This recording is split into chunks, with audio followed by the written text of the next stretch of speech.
हे योगेश्वर, ध्यान लगाने का अंतिम उद्देश्य क्या है? ध्यान योग का उद्देश्य परमात्मा से संपर्क करना होता है, परंतु इसके प्रथम चरण में मनुष्य को आत्मशुद्धि प्राप्त होती है, स्वच्छता मिलती है और ध्यान लगाने वाले का अंतर निर्मल हो जाता है। हे अर्जुन, जब तक मनुष्य अपने अंतर की शुद्धि नहीं कर लेता, परमात्मा से ना तो संपर्क कर सकता है और ना ही आत्मा परमात्मा में लीन हो सकती है।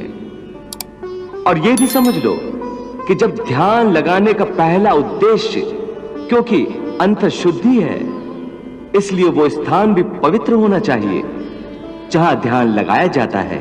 हे अर्जुन, मेरा ध्यान लगाते समय मनुष्य को चाहिए कि वो अचल बैठकर अपनी पीठ, सिर और गले को समान और सीधा रखे और अपनी दृष्टि को अपनी नाक के अगले भाग पर इस तरह जमाए कि दूसरी सारी दिशाएं आंखों से ओझल हो जाएं।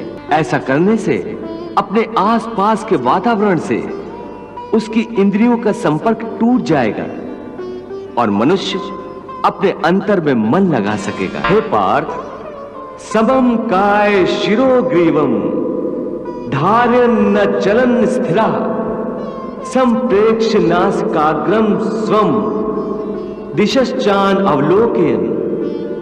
हे मधुसूदन, ये तो बड़ा ही सहज और अच्छा तरीका है। इस ढंग से तो कोई भी मनुष्य आसानी से ध्यान लगा सकेगा। ये ठीक है अर्जुन, परंतु वो मनुष्य मुझ में ध्यान नहीं लगा सकेगा जिसके जीवन में संतुलन ना हो। ध्यान लगाने में सफलता के लिए मनुष्य को संतुलन का पालन करने वाला होना चाहिए। मेरे भक्त को चाहिए कि वो ना इतना खाए कि यूं लगे जैसे वो केवल खाने के लिए जीता है, ना ही इतना कम खाए कि हड्डियों का ढांचा बन जाए, न इतना सोए कि दिन को भी रात समझे, न इतना कम सोए कि रात को भी रात न समझे। युक्त आहार विहारस्य युक्त चेष्टस्य कर्मसु युक्त स्वप्नावबोधस्य योगो भवति दुःखः। यदि सुख मिले तो खुशियों से नाचने न लगे, और यदि दुख मिले तो रो रो कर अपने आप को हलकान न करे। दुख सुख की हवा के झोंकों से न भड़कने बुझने वाला मनुष्य उस दीपक की ज्योति की भांति होता है जो तेज हवा में भी सीधी और अडोल रहती है। यथा दीपो निवातस्थो नेन गते सोपमा स्मृता योगिनो यत चित्तस्य युंजतो योग मात्मनः।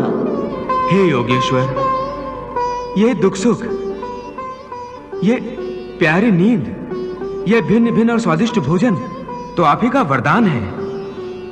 फिर इनका भरपूर आनंद ना लेना ध्यान योग के लिए क्या आवश्यक है? हे अर्जुन, मैंने सुखों की माया मनुष्य के लिए ही रची है। वो इन सुखों का आनंद अवश्य ले। मैं ये नहीं चाहता कि मनुष्य दुख में रहे, दरिद्रता में रहे। मैंने आनंद की रचना ही इसीलिए की है कि समस्त प्राणी जीवन में आनंद से रहें, परंतु इस आनंद में परमानंद को भूल जाएं, मैं ये नहीं चाहता।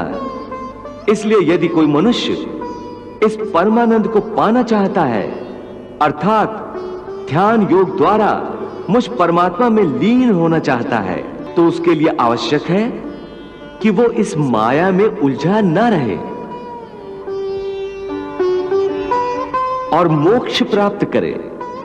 अन्यथा जन्म जन्मांतर के चक्रव्यूह में ऐसा फंस जाएगा कि निकल ही नहीं सकेगा।